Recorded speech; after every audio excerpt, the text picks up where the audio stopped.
السلام عليكم ورحمة الله وبركاته. أعوذ بالله من الشيطان الرجيم. بسم الله الرحمن الرحيم. The Sustainable Developmental Goals agenda of the United Nations, which is to be delivered by the year 2030, was presented to all heads of states in the year 2015.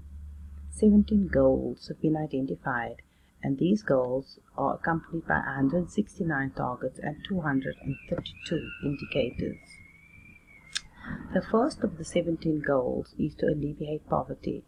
In South Africa, there was a report that indicated the construction of 3 pilot poverty lines per capita per month. This was compared to the international purchasing parity power.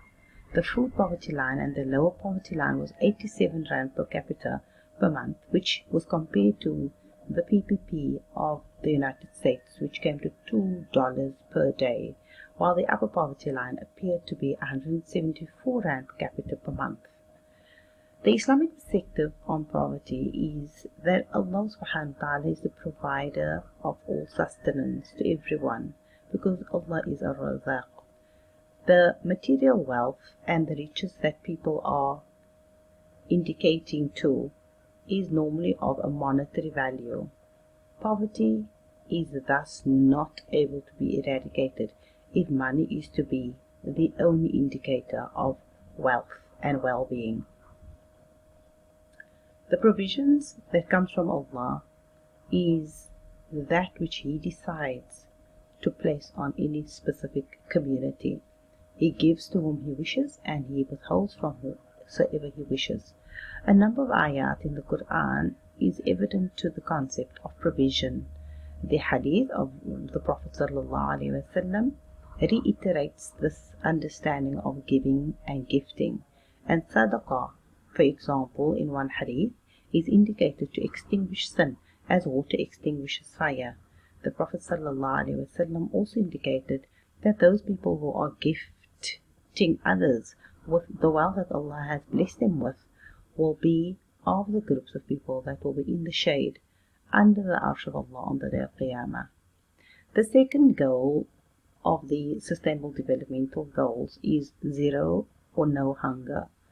This goal has 8 targets and 14 indicators. This is a realistic goal, as the Quran indicates and speaks about loaning to Allah a beautiful loan. Muslims are encouraged to do good, and the best good deed is to give in a time when there's very little food. Again, the concept of sadaqah is very high on the rank of values for Muslims.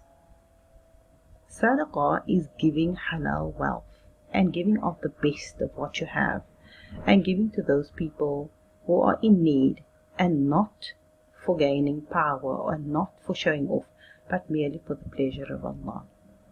A narration by Aisha radiallahu ta'ala indicates that the Prophet ﷺ said that the best of deeds are those that are constant, and even though it be a few. And if it is that there's food for 2 people, there's always a third person that can partake in the food. The third SDG goal is good health and well-being. This goal has 13 targets and 28 indicators. Health in general is a very important principle in Islam. So eating healthy, eating good food, eating in moderation, and not wasting are prime Islamic practices. The Quran speaks about eating in moderation. It also speaks about not wasting and not being extravagant. A hadith of the Prophet, peace be upon him, indicates that a group of people also came to the Prophet ﷺ and asked about medication for illnesses. The Prophet obviously indicated to them that if there is a means for good health, that one should take it. In fact, he also indicated that there are 2 blessings which most people take for granted, that being health and leisure. The fourth SDG goal is quality education. This goal has 10 targets and 11 indicators. Knowledge, and thus education, is an Islamic concept. Allah is Al-Alim, the All-Knower. Quranic verses and Hadith reiterate the sentiment. The first verse that was revealed to the Prophet, peace be upon him, was to proclaim, to read, to recite. Thus, knowledge in itself is absolutely valuable and important to the well-being of the individual as well as to society at large. Knowledge only comes by learning, so asking questions and having questions being answered are important fundamental principles of gaining knowledge. The Prophet ﷺ indicated to us that we should seek knowledge, even if it be as far as China, and that we should also seek knowledge from the cradle to the grave. A beautiful hadith by Abu Darda reported that the Messenger of Allah, peace be upon him, said, "Whoever travels in the search of knowledge, and then Allah will ease the path for him to paradise. The angels lower their wings for the seeker of knowledge. The inhabitants of heaven and the earth, even the fish in the sea, ask for forgiveness for the scholar. The virtue of the scholar over the worshipper is as superior as the moon over the stars." The scholars are regarded as the heirs of the prophets. They do not leave behind gold or silver, but rather they leave behind beneficial knowledge. Whoever takes hold of this is given great abundance. The fifth goal is gender equality. This goal has 9 targets and 14 indicators. The Islamic practice is to treat women with honor and dignity, as they are highly regarded by both Allah subhanahu wa ta'ala and the Prophet, peace be upon him. This is evident in Quranic ayat as well as prophetic narrations. As long as men and women are true to their faith in Allah, as long as men and women believe that Allah is just and fair, there can be no discrimination. Both men and women were made trustees of the earth. There is no one person or one species or one part of the species who is to blame for any of the things that happened either in the past or that will be happening in the future. Each one is responsible for his or her actions and will be compensated. The Prophet ﷺ indicated that whoever has daughters and they do not bury them alive, and they do not insult them, and they do not favor their sons over the daughters, Allah will make that man to enter paradise.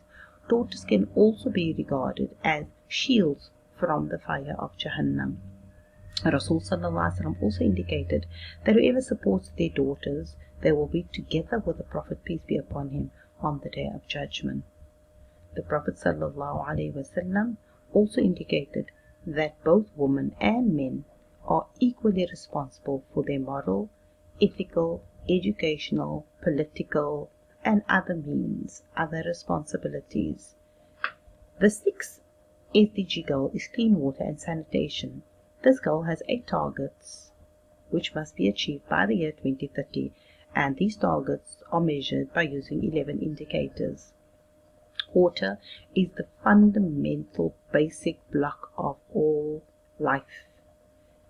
Allah subhanahu wa ta'ala also speaks about water in ways of giving as well as ways of restricting. Allah can give water to whomsoever He wishes, and He can restrict water from whomsoever He wishes. He sends water down for the purpose of growth, and He also sends water down to indicate to us that nothing happens but by His command. There are many ayat in the Quran where Allah speaks about the purpose of water for purification purposes as well as for just purposes. Allah speaks about the different kinds of water, the sweet water and the salty water, and Allah also refers to the different kinds of water that people will be exposed to, unfortunately, in the fire of Jahannam. Allah also refers to many of the different flows of rivers and waters that those who believe and those who do righteous deeds can expect in the year after. The 7th goal is affordable and clean energy. This goal has 5 targets and 6 indicators. Human beings and nature is where most of the energy is, and even though sustainable development is high on the agenda when it comes to energy and climate change, as we will see in the next few slides. The most important thing is the boost of personal energy, and the Prophet ﷺ is reported to have indicated to his daughter Fatima Zahra that she should recite Subhanallah 33 times, Alhamdulillah 33 times, and Allahu Akbar 34 times every day before she goes to bed in order to boost her personal energy levels. The 8th SDG goal is decent work or good jobs and economic growth or opportunities. The name or the full name of this goal is to foster sustained, inclusive and sustainable economic growth which is full of productive employment and decent work for all. This goal has 12 targets and 17 indicators. Islam has given due importance to commerce and trade. The Prophet, peace be upon him, himself was an international trader. Allah encourages us to earn halal rizq, to earn halal income, but He discourages us very strongly against usury and interest. The Prophet ﷺ is reported to have said that the truthful and the trustworthy trader will be with the martyrs on the Day of Judgment. The 9th SDG goal is the industry and innovation and infrastructure. This goal has 8 targets and 12 indicators. The 10th goal, which is reducing inequalities, also has 10 targets. The 11th SDG goal, which is sustainable cities and communities or promoting peaceful and tolerant societies, has 10 targets and 15 indicators. Responsible consumption and production is the 12th goal of the Sustainable Developmental Goals. This goal has 11 targets. The 13th goal, which is climate action or the preservation of the planet, has 5 goals. Life below the sea or life below the water is the 14th goal of the Sustainable Developmental Goals. This goal has 10 targets, and each one of these targets has an indicator. The 15th goal is life on earth or life on land. This goal has 12 targets and 14 indicators. The 16th goal, which is peace, justice and strong institutions, has 12 targets and 23 indicators. And finally, the SDG 17 goal, which is partnership for all the goals combined. All governments have been advised, or they've all been called, to align their policies. The Quran encourages us to assist one another with good deeds and not to assist one another with sinful deeds. It also encourages us to stay away from those things that Allah has prevented and forbidden us from. Allah reminds us that we are the custodians and the guardians one of the other. And Allah also reminds us of the limits that He has set for us for our own benefit, and we should preserve and observe these boundaries for our own benefit. The Prophet ﷺ is also reported to have said that Muslims are like bricks in a wall. They all support each other and reinforce one another. The Sustainable Developmental Goals of the year 2030 is a fantastic plan for the humanity at large to come together and to be one. And this can only happen if Allah wills and allows it to pass.